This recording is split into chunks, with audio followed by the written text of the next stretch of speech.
Hello friends, स्वागत है आप सभी का हमारे YouTube channel AR math classes में। आज के इस सेशन में हम प्रश्नावली 1D के एग्जाम्पल्स और सवाल पढ़ेंगे। तो हम शुरू करते हैं। जैसे एक कोई भिन्न है 1/4, दूसरी भिन्न ले लेते हैं 2/5, तीसरी भिन्न लेते हैं 2/3 और भी भिन्न लेते हैं हम जैसे 3/7। हमने ये 4 भिन्न लिया और अब इन भिन्नों को हम दशमलव में बदलते हैं। तो अगर 1/4 को हम दशमलव में बदलेंगे तो किसी भी भिन्न को जब दशमलव में बदलना होता है तो हम क्या करते हैं, भिन्न के अंश में भिन्न के हर से भाग देते हैं। तो 1 में 4 का भाग देंगे, नहीं बार जाएगा, दशमलव बढ़ाया जाएगा। तो यहाँ होगा 10, तो 4 दूना 8, तो क्या हो गया ये 2, फिर 0, 4 5 20। तो इस प्रकार क्या आ गया 0। तो हमने क्या देखा कि 1/4 को अगर हमने दशमलव में बदला क्या गया 0.25। अब यहाँ 2/5 को अगर हम बदलेंगे तो देखिए 2 में 5 का भाग देंगे, हम दशमलव बढ़ाएंगे तो ये कितना आ जाएगा 20, 5 20। तो इस प्रकार ये 2/5 का क्या मान आया 0.4। अब हम देखते हैं इसका मान 2/3 का। तो क्या करेंगे, अंश 2 है और हर 3। अब 2 में 3 से भाग देते हैं तो बार नहीं जाएगा, दशमलव ले जाएंगे। फिर क्या होगा 0, तो 3 6 18।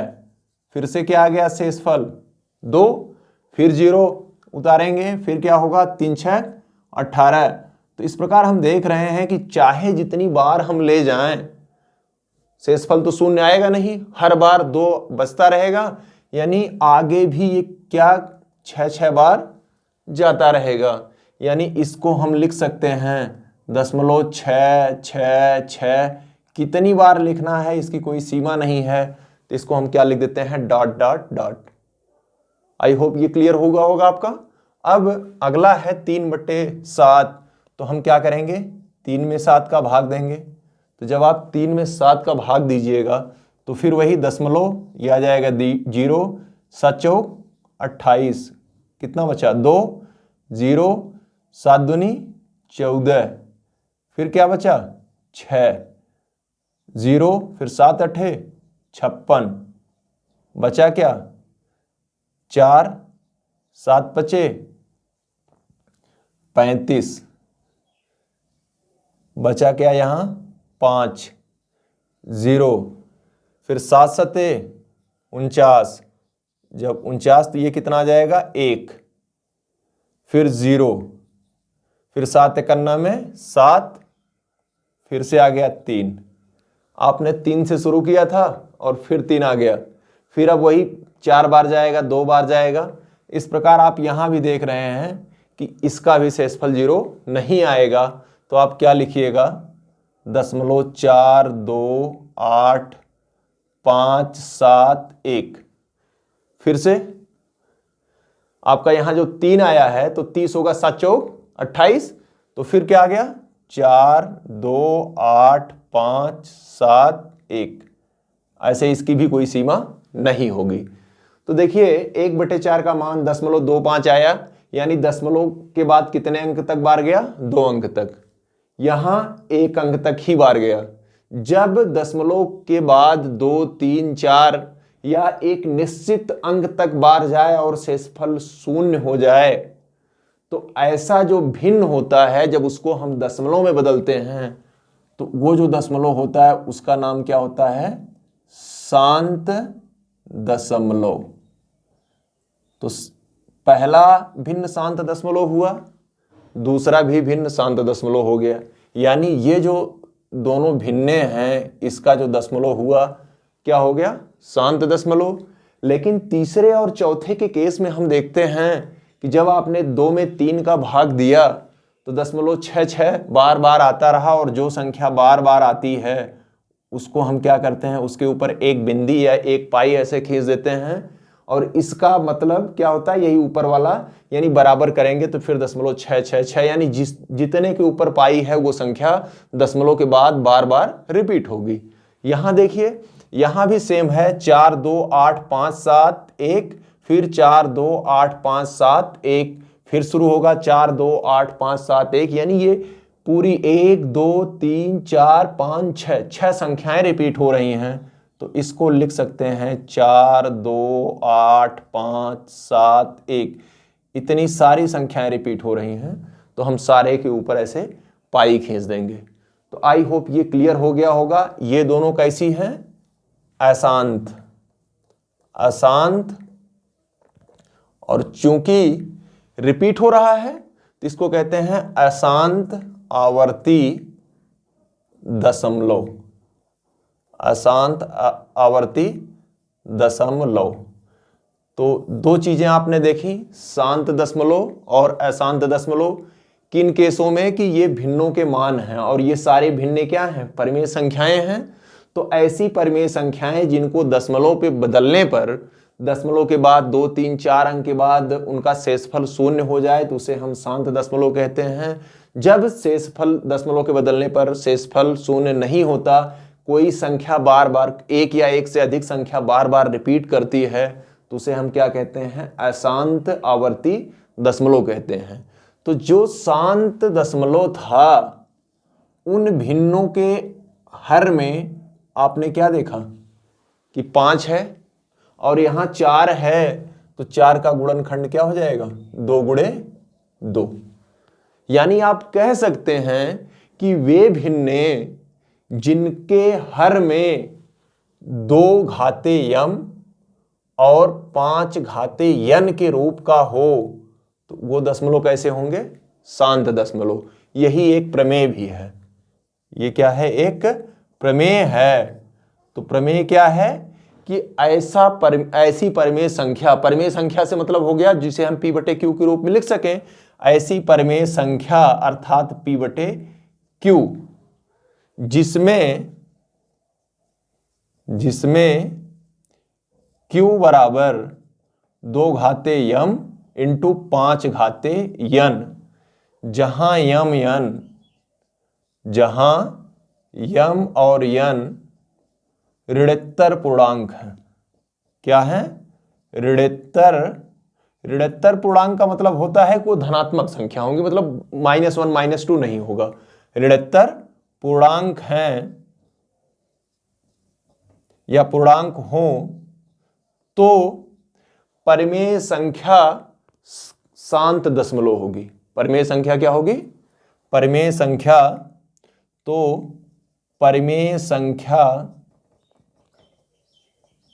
शांत दशमलव होगा। सारे सवाल इसी पे हैं, शांत दशमलव होगा। ये एक प्रमेय है, प्रमेय नंबर फर्स्ट। और प्रमेय नंबर सेकंड, यदि x बराबर P बटे Q, यानी ये परिमेय संख्या, यदि यहां आप लिख लीजिएगा परिमेय संख्या जिसमें Q बराबर 2 पावर n, जहां m n ऋणोत्तर पूर्णांक हो तो परिमेय संख्या शांत दशमलव होगी।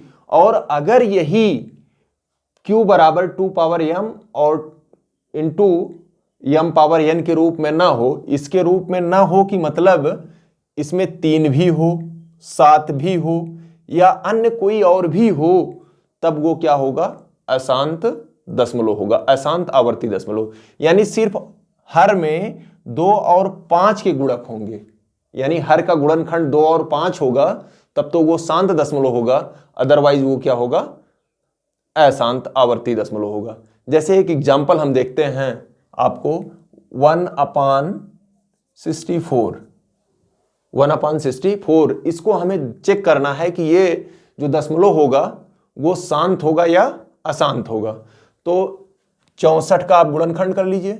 64 का गुणनखंड 2, ये हो जाएगा 32, ये हो जाएगा 16, ये हो जाएगा कितना 8, ये हो जाएगा 4, ये फिर 2 और लास्ट में 1। तो इस प्रकार 64 बराबर 1 2 3 4 5 6, यानी 64 बराबर क्या आ गया? 2 घाते 6। तो ये बराबर कितना आया? 1 बटे 2 घाते 6। तो हमने क्या बताया था कि जब किसी भिन्न के हर में हर का गुणनखंड 2 घाते यम गुणे 5 घाते यन, अगर नहीं है 5 घाते तो कोई दिक्कत नहीं है, तो 2 घाते यम के रूप में है, अर्थात ये क्या होगा, शांत दशमलव होगा। क्या होगा, शांत दशमलव होगा।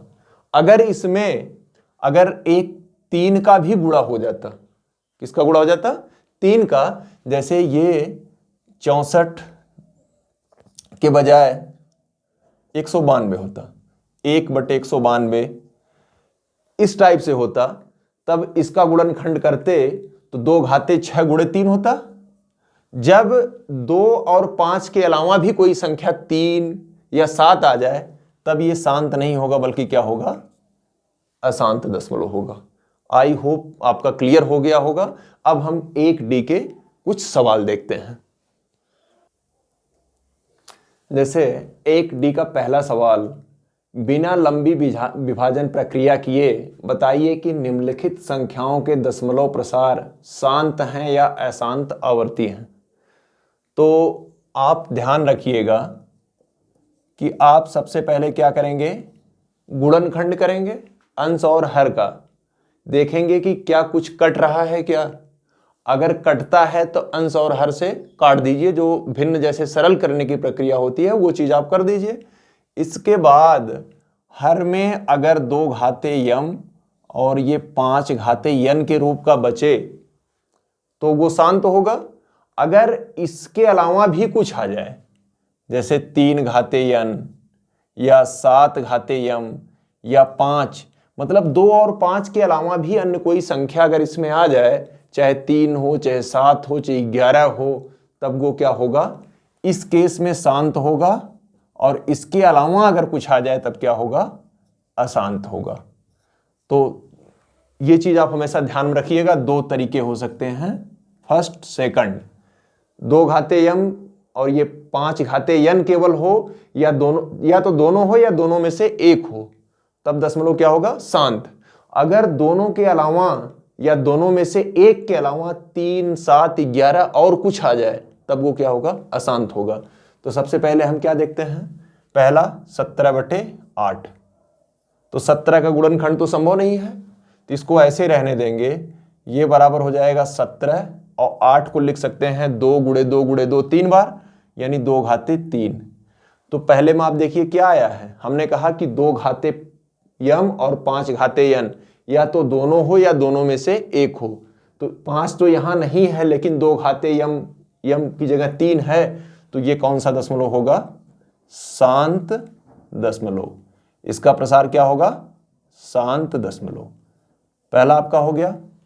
दूसरा देखिए 15 है, 15 को आप क्या लिखेंगे, 3 × 5, और 1600 को आप हल करिए, 1600 गुणनखंड कीजिए 2 से, तो ये हो जाएगा 800, फिर 400, फिर आपका 200, फिर आपका 100, फिर आपका 50, फिर आपका 25, फिर 5, और लास्ट में 1। तो 2 का गुणा कितनी बार हुआ, 1 2 3 4 5 6, 2 घाते 6 × 5 घाते 2, ये आया आपका। आप चाहें तो काट दीजिए, 5 घाते 2 को 5 × 5 लिख दीजिए, और यहां से 1 कैंसिल हो गया। तो देखिए 2 घाते यम और 5 घाते यन पहले के रूप का है, तो ये कौन सा दशमलव होगा, यह भी आपका शांत दशमलव होगा। कौन सा दशमलव होगा, शांत। तीसरा चेक करते हैं। तीसरा तो ऑलरेडी दिया हुआ है, 23 का गुणनखंड ही नहीं होगा। 2 घाते यम 5 घाते यन इसी रूप में है, तो तीसरा भी क्या होगा, शांत होगा। चौथा देखते हैं। चौथा कितना है, 35। 35 को आप चलिए लिख देते हैं पूरा, 35/50, ये बराबर क्या होगा, 5 × 7, और ये क्या होगा, 2 × 5 × 5। अब ये देखिए 1 तो कैंसिल हो जाएगा, बचा कितना, 7/2 × 5। अब ये देखिए इसे घात नहीं है, लेकिन 2 घाते 1 5 घाते 1 तो होगा ही, और ये किस रूप का है, पहले की ही तरह है, तो कौन सा दशमलव होगा, ये भी शांत दशमलव होगा। अब तक तो पहला, दूसरा और तीसरा, यहां तक कि चौथा भी शांत दशमलव है। पांचवा देखिए, पांचवें में 15 है तो इसको 2 गुणे 3 कर देंगे तो यहां बटे 3 आ गया। अब 3 आ गया तो 3 नहीं आना चाहिए, तब आप कह सकते हैं ये अशांत होगा। लेकिन आप देखिए ऊपर 6 दिया हुआ है, ऊपर क्या दिया हुआ है 6, यानी पांचवें सवाल में 6/15, नीचे 3 आने की पूरी संभावना है, 2 गुणे 3, लेकिन ये क्या होगा 5 गुणे 3, 3 3 से कैंसिल, ये क्या हो गया 2/5। हमने आपको बताया कि 2 की घात हो या 5 की घात हो या दोनों हो, तब भी वो क्या होगा शांत दशमलव, शांत दशमलव। आप थोड़ा सा बस यही समझने की जरूरत है। यहां देखिए 3 था, लेकिन 3 नीचे था और 3 ऊपर भी था, तो आपने काट दिया। अगर यही नहीं काटा होता, केवल आप नीचे वाला देखते, तो आप कहते कि इसमें 2 5 के अलावा 3 भी है, इसलिए ये क्या है अशांत होना चाहिए। लेकिन कटने के बाद, विभाजित होने के बाद इसमें नीचे केवल क्या बचा 5 बचा, इसलिए ये भी क्या है शांत दशमलव है। 5 तक हो गया। अब देखिए पांचवा सवाल। जब ये पांचवा सवाल देखेंगे आप तो 129 है, तो 100 नहीं, पांचवा नहीं, छठा सवाल सॉरी, तो 129 का आप गुणनखंड कर दीजिए। 129 का गुणनखंड देखिए 3 से कट रहा है क्या, 9 3 12, 3 से कट जाएगा, 3 चौक 12 और 3 त्रिका 9, 4 3 7, अब नहीं कटेगा। 3 चौक 12 और 3 त्रिका 9, तो ये क्या हो गया 3 गुणे 43, 43 एक अभाज्य संख्या है, यानी इतना बराबर क्या हो जाएगा 3 गुणे 43, 3 गुणे 43 बटे 2 घाते 2, 5 घाते 7 और 7 घाते 5। क्या ऊपर नीचे कोई कट रहा है? कुछ नहीं कट रहा है। इसमें 2 की घात है, 5 की घात है, और हमने आपको कहा था कि केवल 2 और 5 की घात के रूप में हो तब तो शांत दशमलव होगा, लेकिन इसमें 7 की भी घात है, तो इसलिए ये क्या होगा अशांत, क्या होगा अशांत दशमलव। आई होप आपके ये समझ में आया होगा। तो छठा आपका अशांत दशमलव है। सातवें में आप जब चेक करेंगे तो 77 को क्या लिख देंगे 11 गुणे 7। देखिए 77, इसका गुणनखंड कितना हो जाएगा 11 गुणे 7, और 210 का, 210 का आप जब तोड़िएगा तो 2 से कटेगा 1 5 नहीं, 2 1 9 2 0 होगा, सॉरी यहां 0 और अब 5 होगा। अब 3 से कट जाएगा, 3 त्रिका 9, 3 पचे 15, फिर 5 से कटेगा 7 आएगा, फिर 7 से कटेगा 1 आएगा, यानी 2 गुणे 3 गुणे 5 गुणे 7, 1 7 तो कैंसिल हो गया, तो बचा कितना 11 बटे 2 गुणे 3 गुणे 5। देखिए केवल 2 और 5 होता तब तो ये शांत होता, लेकिन इसमें 2 और 5, हर में 2 और 5 के अलावा एक गुणनखंड क्या है 3 भी है, तो ये क्या है अशांत दशमलव। कौन सा दशमलव अशांत दशमलव। यानी सीधे सीधे अगर हर में 2 5 के अलावा 3 आ जाए, 7 आ जाए, 11 आ जाए, 13 आ जाए, तो जब ये सारी संख्याएं आ जाएं तो वो कैसा हो जाएगा अशांत हो जाएगा। और लास्ट में क्या है 13 बटे 3125, तो 13 का गुणनखंड तो होगा नहीं। ये जो 3125 है इसका आप गुणनखंड कर लीजिएगा, अगर कटता है तो ठीक है। अगर ये 2 और 5 के अलावा, जैसे देखिए इसमें 5 2 7, 7 1 8, 8 3 11, 3 से नहीं कटेगा, तो आप गुणनखंड कीजिएगा, संभवतः ये 5 का ही गुणनखंड आएगा, तो ये भी क्या आएगा शांत आएगा। तो उम्मीद करते हैं कि पहला सवाल आपके पूरी तरह से समझ में आ गया होगा। अगर नहीं आया है तो वीडियो को रिवर्स कीजिए, फिर से देखिए। दूसरा सवाल जो पूछा गया है, दूसरे सवाल में बस यही है कि उन संख्याओं को छांटिए जो शांत है। तो देखिए पहला शांत हो गया, दूसरा शांत हो गया, तीसरा शांत हो गया, चौथा भी शांत दशमलव हो गया, पांचवा भी शांत दशमलव हो गया। ये जो छठा आया था ये क्या है अशांत दशमलव है। सातवां क्या था ये भी अशांत दशमलव है। 8वां हमने हल नहीं किया, 8वां आप हल कीजिएगा। अगर शांत होता है तब तो दूसरे में उसके साथ लिख दीजिएगा, अगर अशांत दशमलव होता है तो उसको नहीं लिखिएगा, बस इतना लिखिएगा। तो हम कुछ और सवाल देखते हैं। तो तीसरे सवाल में आपको ये ज्ञात करना है कि कौन सा भिन्न शांत दशमलव के रूप में लिखा जा सकता है। तो जैसे आपने पहला देखा कि जो शांत, आप चेक कर लीजिएगा, जिसका हर 2 और 5, जिसके हर का अभाज्य गुणनखंड 2 और 5 ही केवल हो, या 2 या 5 में से केवल एक हो, वो शांत होगा, अदरवाइज वो अशांत होगा।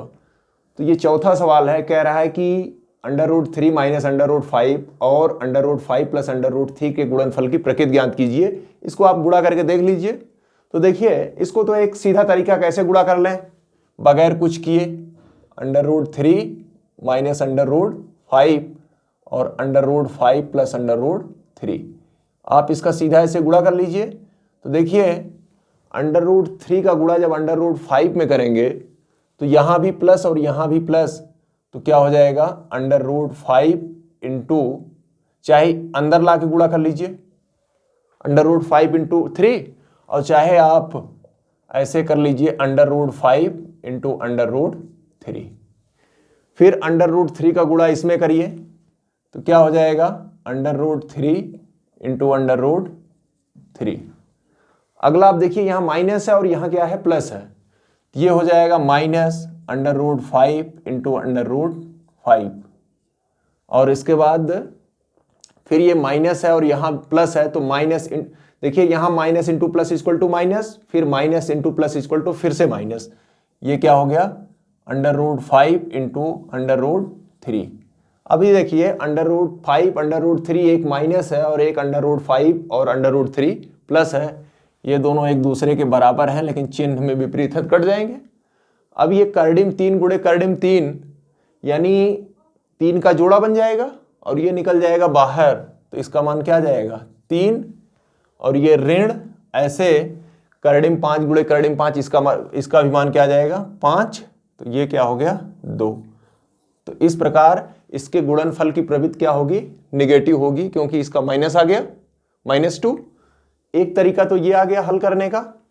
दूसरा जो स्मार्ट तरीका है, ये देखिए a प्लस बी है पहला, और ये a माइनस बी नहीं बल्कि b माइनस a है, ठीक है ना। या देखिए, दो तरीके से कर सकते हैं इसको अगर इतना रहने दें, यानी √3 माइनस √5 रहने दें, तो इसको जो √5 प्लस √3 है ना, √3 पहले कर लीजिए, √5 बाद में, √3 प्लस √5। अब ये देखिए, एक सूत्र आपने पढ़ा होगा, a minus B into A plus B. जब a minus B into A plus B हो, तो ये सूत्र होता है a minus B A plus B बराबर होता कितना है, a square minus B square. तो a की जगह कर्डिम 3 स्क्वायर, और ये कर्डिम में 5 का वर्ग। तो कर्डिम 3 का वर्ग करेंगे तो कर्डी भी हट जाएगी, वर्ग भी हट जाएगा, तो आ जाएगा 3, और 5 का भी वैसे होगा, तब भी ये क्या आ जाएगा, -2। यानी आंसर में आपका कोई परिवर्तन नहीं आना है, तो इसकी प्रवृत्ति कैसी हो जाएगी, ऋणात्मक हो जाएगी। तो आई होप ये आपका समझ में आया होगा, चाहे आप ये सीधा तरीका है और ये थोड़ा सा स्मार्ट वाला तरीका है, या इसको आप देखिए ध्यान से, इसको यहाँ से माइनस कॉमन ले लीजिए, माइनस कॉमन लेंगे तो जो माइनस है वो प्लस हो जाएगा, जो प्लस है वो माइनस हो जाएगा। तो ये √5 पहले ला लीजिए, √5 पहले माइनस √3 बाद में, और ये √5 प्लस √3, ये माइनस ऐसे रहने दीजिए बराबर माइनस, ये a minus B A plus B बराबर a स्क्वायर। एक्चुअली इसलिए हम बता रहे हैं ना, क्योंकि जो बड़ा होता है वो पहले होता है, उसमें से छोटा घटता है, और यहाँ हमने क्या किया है, छोटे में से बड़ा घटा दिया है। लेकिन प्रोसेस यही होता है, हमेशा अगर छोटा माइनस और बड़ा प्लस है तो हम माइनस कॉमन लेकर के बड़े वाले को प्लस और छोटे वाले को माइनस करते हैं। तो ये हो जाएगा √5 का स्क्वायर माइनस √3 का स्क्वायर, ऐसे ये माइनस, ये आ जाएगा 5 - 3, 5 में से 3 घटाइएगा 2 और ऋण 2, यानी आंसर में कोई परिवर्तन नहीं आना है। तो हम अगला सवाल देखते हैं। 5वां सवाल है 2, ये देखिए 2 ऊपर नहीं है, 2 बल्कि दूर है इससे, इसका मतलब 2 करड़िम 45 यानी 2 गुणे करड़ी में 45 धन 3 करड़िम 20 बटे 3 करड़िम 5 का सरलीकरण करो। और इसमें यह भी पूछा है कि ये परिमेय है या अपरिमेय है, तो हम पहले सरलीकरण कर लेते हैं।